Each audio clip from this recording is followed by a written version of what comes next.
सद्गुरु को प्रणाम। जय श्री श्याम। हम लोगों को अक्सर हम लोग की बात सुनते आते हैं अपने समाज में कि हिंदुओं के इतने भगवान हैं, हम किसको पूजें। मतलब ये हिंदू खुद ही कहते हैं, सनातन धर्मी खुद ही कहते हैं कि हमारे इतने भगवान हैं, हमें समझ नहीं आता हम कौन से भगवान की पूजा उपासना करें। तो आज के एपिसोड में मैं आपको इसका जवाब देने जा रही हूँ कि इतने भगवान क्यों हैं। तो बिना देर करे शुरू करते हैं। इस बात को समझने के लिए कि भगवान इतने क्यों हैं और हम किसको पूजें, तो उसके लिए हम दो चार एग्जाम्पल्स अपने इसी समाज में से ही लेंगे जिससे हम समझ पाएंगे कि भगवान इतने क्यों हैं।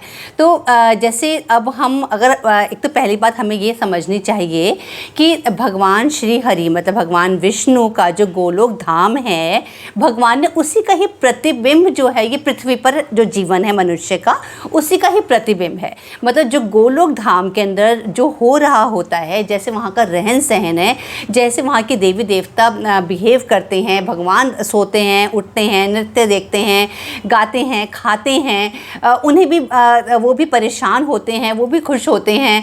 तो उन्होंने उसी का ही रूप एक मनुष्य को बनाया है और मनुष्य के अंदर भी ये सारी भावनाएं और चेतनाएं डालकर उसको पृथ्वी पर भेजा है। तो मतलब इसका मतलब जो वहाँ हो रहा है, जैसा वहाँ पर चल रहा है, उसी के ही प्रकार से हम लोग भी अपना जीवन यापन करते हैं। बस फ़र्क हाँ इतना ये है कि भगवान जो है वो सुप्रीम है, वो पावर है, वो एनर्जी है, मगर मनुष्य जो है, मनुष्य को जो जितना भी करना है काम, जितने भी कार्य करे जाते हैं, भगवान कहते हैं जो तुम कार्य करोगे उसी के हिसाब से तुम्हारे को फल भोगने पड़ेंगे। यहाँ पर बस ये अंतर आ जाता है और मनुष्य का जीवन बहुत सीमित है, उसकी मृत्यु निश्चित है। तो एक बात तो ये हो गई। दूसरा यहाँ पर मैं ये बताना चाहती हूँ कि जैसे अगर हम अपने ही यहाँ से एग्जांपल लेकर हम समझते हैं इस बात को कि जैसे हमारी गवर्नमेंट भी है, गवर्नमेंट के अंदर एक हमारा हेड है और वो अकेला हेड पूरी कंट्री को रन कर सकता है क्या? नहीं कर सकता। तो इसलिए सारे उसके क्या होते हैं, हेड के साथ बहुत सारे मिनिस्टर्स होते हैं, वो सारे के सारे, और मिनिस्टर्स लेवल के बाद और लेवल और मतलब हायरार्की सिस्टम बना हुआ है कि सबसे लोअर लेवल से अपर लेवल तक सब अपने अपने काम कर रहे हैं, सबको असाइंड काम है। अगर हमें कोई बिजली की प्रॉब्लम होती है तो हम अपने प्रधानमंत्री या प्राइम मिनिस्टर प्रेसिडेंट के पास नहीं जाते उस प्रॉब्लम को लेकर, हम जो वहाँ का मंत्री हैं हम उसके पास जाएंगे अपने उस प्रॉब्लम को लेकर। अगर हमें सड़क की प्रॉब्लम है, हमें हॉस्पिटल्स की प्रॉब्लम, हमें स्कूल की प्रॉब्लम है, या हमारे कोई और सामाजिक परेशानी हमको है, तो हम उससे रिलेटेड उस व्यक्ति के पास जाएंगे जो सरकार की तरफ से उस काम को कर रहा है। तो एक तो ये समझ आ जाता है हमें बात। तो इसका मतलब क्या है कि इसका मतलब भगवान जो है, भगवान का भी ऐसे ही सिस्टम है। श्री हरि विष्णु भगवान एक हैं, वो सुप्रीम पावर हैं, वो एक सिंगल एनर्जी हैं। उसके बाद और बहुत सारे भगवान हैं। उस इतनी पूरी यूनिवर्स, यहाँ पर सिर्फ पृथ्वी को चलाने की बात नहीं हो रही, यहाँ पर एक देश को चलाने की बात नहीं हो रही, यहाँ पर ब्रह्मांड को चलाने की बात हो रही है, यहाँ पर अलग अलग लोकों को चलाने की बात हो रही है, यहाँ पर द्वीपों को चलाने की बात हो रही है, यहाँ पर प्लैनेट्स को चलाने की बात हो रही है। तो इसलिए कोई एक श्री हरि जो हैं वो इन सारे कामों को अकेले ना करके उन्होंने बहुत सारे और अपनी एनर्जीज़ का ही विस्तार कर दिया है। उन्होंने अपनी एनर्जीज से ही एक और गॉड क्रिएट कर दिया, अपनी एनर्जी से एक और गॉड क्रिएट करा। ऐसे क्रिएट करते करते फिर उनकी फैमिलीज़ हुई, इस प्रकार से गॉड्स जो हैं हमारे बहुत सारे बनते चले गए हैं। दूसरा एग्जाम्पल मैं आपको घर से देना चाहती हूँ। इसी प्रकार से हमारे घर के अंदर हमारे जो पिता होते हैं वो सुप्रीम होते हैं, वो सबसे बड़े होते हैं, हमारी माता होती हैं, फिर बच्चे होते हैं। तो सबके अपने अपने काम असाइंड हैं। सबसे बड़ी बात ये कि सबके अपने काम असाइंड है। दूसरी बात ये सबकी अपनी इम्पोर्टेंस भी है। कोई किसी घर के अंदर कोई किसी काम के अंदर किसी का हुनर है, किसी का किसी काम में हुनर है, तो उस हुनर की जब हमें ज़रूरत पड़ती है तो हम अपने घर के उस सदस्य को याद करते हैं जो किसी एक पर्टिकुलर काम की हमें ज़रूरत पड़ती है। अगर कोई हमारे घर में ड्राइंग अच्छी बनाता है और हमें कुछ ड्राइंग में कुछ बनवाना है, तो जिसको ड्राइंग अच्छी आती है हम उसको कहेंगे कि आप हमारे लिए ये वाला काम कर दीजिए। अगर कोई खाना अच्छा बनाता है घर में, तो हम ड्राइंग वाले को नहीं कहेंगे कि तुम खाना बना दो, और खाना बनाने वाले को नहीं कहेंगे कि तुम्हारे लिए पेंटिंग कर दो। तो ये इसलिए जो काम जिसको है वो काम उसको असाइंड है, वो काम के अंदर बहुत उसका निपुणता है, इसीलिए हम उस इंसान से अपने कार्य करने के लिए कहते हैं।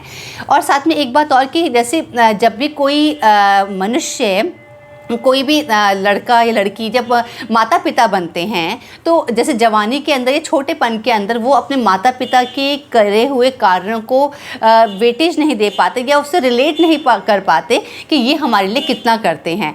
और साथ में उनके विचार भी अपने पेरेंट्स से नहीं मिलते, क्योंकि जवानी के अंदर सोच अलग होती है और जैसे जैसे उम्र बढ़ती है सोच अलग होती चली जाती है।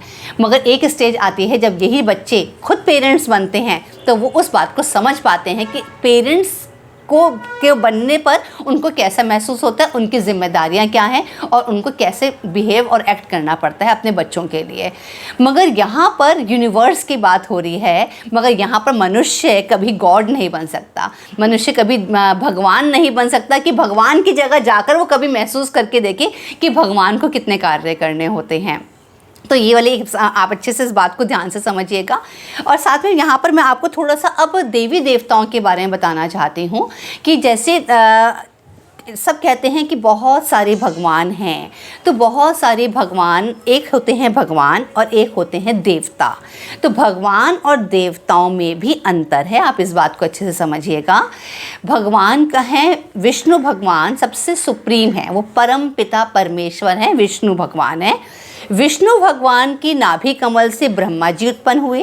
तो ब्रह्मा जी ने फिर आगे सृष्टि का विस्तार करने के लिए, क्योंकि विष्णु भगवान ने ब्रह्मा जी से कहा कि आप इस सृष्टि को बनाइए, आप इस सृष्टि का विस्तार करिए। तो ब्रह्मा जी ने अपनी ही काया से, अपने ही मन से अपने मानस पुत्रों को उत्पन्न करा, अपनी काया से पुत्रों को उत्पन्न करा। तो उसके बाद उन पुत्रों ने मगर फिर आगे चल के विवाह करे, और जैसे इंसान के बच्चे उत्पन्न होते हैं, संतानें उत्पन्न होती हैं, इसी प्रकार से उनमें ऋषि मुनियों के संतान उस प्रकार से उत्पन्न हुई थी। मगर ब्रह्मा जी के साथ उनकी कोई पत्नी नहीं थी, उन्होंने अपने अंदरूनी उससे उन्होंने इस प्रकार से सृष्टि की रचना करी थी। तो जब ब्रह्मा जी के पुत्र द्वारा उत्पन्न हुए वो सारे ऋषि मुनि कहलाए, वो सारे ऋषि हैं। और ऋषियों के बारे में यहाँ पर मैं बहुत ज़्यादा डिटेल में नहीं बता सकती, क्योंकि ऋषियों भी बहुत ऋषि मुनियाँ हमारे, और कुछ ऋषि ऐसे हैं जो प्लैनेट्स की तरह से भी बिहेव करते हैं, प्लैनेट्स की तरह से भी काम करते हैं। अब देवता, हम भगवान की बात कर रहे हैं तो विष्णु भगवान हो गए, ब्रह्मा जी हो गए, और महेश मतलब शंकर भगवान हो गए। तो शंकर भगवान को हम कहते हैं डिस्ट्रॉयर हैं, मतलब वो प्रसन्न भी बहुत जल्दी होते हैं, किसी की पूजा को वो ग्रहण बहुत जल्दी करते हैं और उनको मनचाहा फल भी देते हैं, मगर उन्हें बहुत जल्दी क्रोध भी आता है और वो सब कुछ नष्ट भी कर देते हैं। तो ये तीन। अब जो शंकर भगवान है, शंकर भगवान की पत्नी है पार्वती जी। पार्वती जी किसका रूप है? शेरों वाली माता का रूप है। तो माताएं कौन सी हैं? हमारी लक्ष्मी माता, सरस्वती माता और शेरों वाली माता। फिर शेरों वाली माता के ही अलग अलग उन्होंने और बहुत देवियों के रूप में उन्होंने अलग अलग कार्य करे हैं। इसी प्रकार विष्णु भगवान एक हैं, मगर विष्णु भगवान ने राम जी का अवतार धारण करा, कृष्ण का अवतार धारण करा, और बहुत सारे जितने भी भगवान ने अवतार धारण करे, अवतार विष्णु भगवान धारण करते हैं। शंकर भगवान ने अवतार धारण नहीं करे, उनकी गृहस्थी चली थी। शंकर भगवान और पार्वती जी के पुत्र हुए थे गणेश जी। जब भगवान के जो भगवान दोनों ही भगवान हैं, पार्वती माता शक्ति हैं, माता हैं, और जो शंकर भगवान है वो पुरुष हैं और वो प्रकृति हैं। तो प्रकृति और पुरुष की जो संतान होगी वो भी तो भगवान ही होगी। तो जो गणेश जी हैं वो भी हमारे भगवान ही हैं। और गणेश जी को क्या काम असाइन है कि वो विघ्न विनाशक हैं, वो हर विघ्न को हरने वाले हैं। इसी प्रकार से रामचंद्र भगवान और सीता जी के साथ आए थे हनुमान जी। तो हनुमान जी का जो वो था, उनका जो रूप था, वो क्या करते हैं? वो हमारे संकट हरने के लिए हैं। तो संकट मोचन हनुमान जी हैं। इसी प्रकार से मतलब ये सारे हमारे भगवान बन जाते हैं। और बाकी देवता जो हैं, हमारे देवता बहुत सारे हैं, जैसे इंद्र देवता देवताओं के राजा हैं, उसके वरुण देवता, अग्नि देवता, वायु देवता, मतलब जितने भी प्रकृति के तत्व हैं वो सभी हमारे देवता हैं। तो हम देवताओं की पूजा भी करते हैं, बहुत सारी आहुतियाँ देते हुए हम देवताओं को भी याद करते हैं। मगर भगवान की अगर हम बात करते हैं तो भगवान हमारे कहाँ हैं ज़्यादा? भगवान हमारे ज़्यादा बिल्कुल भी नहीं है। भगवान सबके अपने काम हैं। आप माता रानी को किसी काम के लिए याद कर सकते हैं, आप शिव जी को किसी काम के लिए याद कर सकते हैं। और उसी प्रकार से अगर आपका किसी एक और सबसे अच्छी बात ये है कि हर भगवान, जितने भी भगवान के नाम मैंने बताए, विष्णु भगवान है, शंकर भगवान है, माता हैं, जो भी गणेश जी हैं, हनुमान जी हैं, जितने भी भगवान हैं, ये सभी भगवान अकेले भी इतना उनमें इतनी एनर्जीज़ हैं कि वो अकेले, अगर हम अपने प्रॉब्लम उनके सामने रखते हैं तो वो खुद भी इस प्रॉब्लम को, हमारी कोई भी प्रॉब्लम को सॉल्व कर सकते हैं, इतना वो सामर्थ्य हैं। तो इस प्रकार से हमारे जितने भी भगवान हैं, आज मैंने आपको उनके बारे में बताया। अब आप समझ गए होंगे कि वहाँ पर भी परिवार सिस्टम है, वहाँ पर शिव जी का परिवार है। अब आज हम लोग अपने परिवार को लेकर बैठे हैं, हम कहें कि ये माता क्यों है, ये पिता क्यों हैं, इनके ये बच्चे क्यों हैं, मगर हम ऐसा तो नहीं कहते हैं। तो इसी प्रकार से भगवान भी हैं, भगवान का भी परिवार है, जो हमारा प्रतिबिंब, हम पृथ्वी हमारा प्रतिबिंब है। तो इस प्रकार से हमको कभी भी अपने मन में ये भाव नहीं लाना चाहिए कि हम इतने सारे भगवान हैं, हम किसको पूजें। और साथ में जहाँ पर भी हमारा मन करता है, जिस भी भगवान का नाम लेकर हमारे मन को अच्छा लगता है, हमें एक उस नाम को पकड़ कर ही अगर हम अपनी उपासना करते हैं तो हमारी वही भगवान हमारी नैया पार कर देते हैं, हमारे सभी मनोरथों को पूर्ण करते हैं। तो उम्मीद करती हूँ आज का एपिसोड आपको अच्छा लगा होगा। अपने नेक्स्ट एपिसोड में दोबारा आपसे मिलती हूँ, तब तक के लिए हरे कृष्णा।